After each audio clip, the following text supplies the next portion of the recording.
Hi, and thank you for joining me for another video. Friends, today I want to talk to you about a topic that has many confused, no matter what religion or denomination you happen to belong to. The topic is, does God know the future?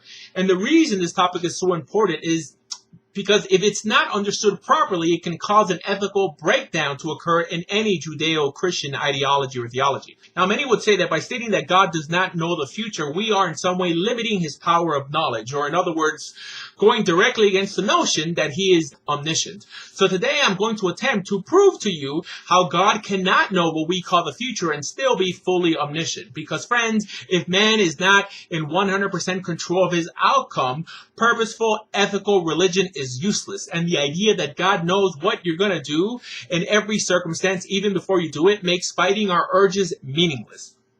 So let's start off with a few questions, right?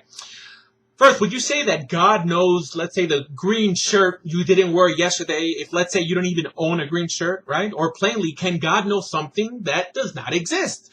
Friends, we have to understand, only because God is omnipotent and omniscient, all-powerful, does not mean that God possesses the power or the knowledge to do anything or know everything. For example, God cannot do the illogical, like make round squares, or in this case, know what in its premise does not exist. And how do we know that the future does not exist? Well, basically because we haven't produced it yet, right? Seems rational enough. Some would say that being that we are the premise and we do exist, the future is our actions to be, then perhaps God can know it. But that's just if whatever occurs in the future could only be validated as a future event by us in the present. In other words, by the event occurring, thus no longer being in the future. So the future does not exist. Why? Again, because we haven't created it yet. The problem is that we watch too many movies, right? We make up the concept of knowing the future and irresponsibly thrust it upon the divine.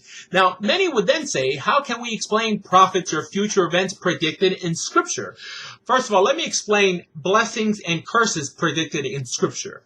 Friends, the principle behind this idea is that all blessings are conditional promises and all curses are warnings.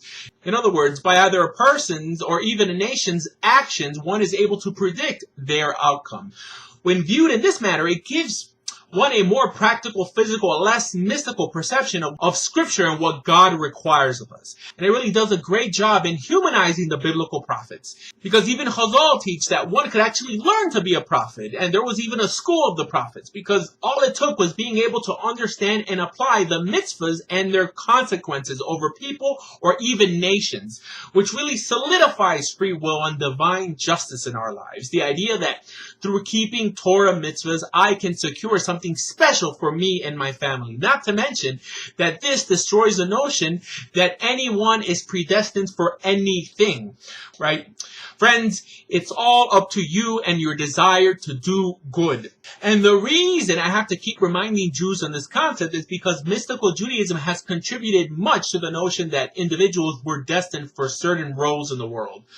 One way they do this is actually by classifying souls that have not been born yet as either superior or inferior, stating that depending under what star one was born under, it would determine the person's ethical makeup, right? And actually, this video is an attempt to retrieve those that have fallen away from ethical monotheism because of the notion that God knows the person that you're going to be even before you are born, and thus stripping away your free will to either fail or succeed. And that is exactly what happens when you attempt to say that anything in our lives is predestined or intrinsically good or bad without our intervention. So the future cannot be known because it doesn't exist. The only thing that does exist is the here and the now, so let's start focusing on it. And that's it, and that's all, friends. And if you're interested in learning more about Torah Judaism, please visit bejewish.org. Thank you, and have a nice day.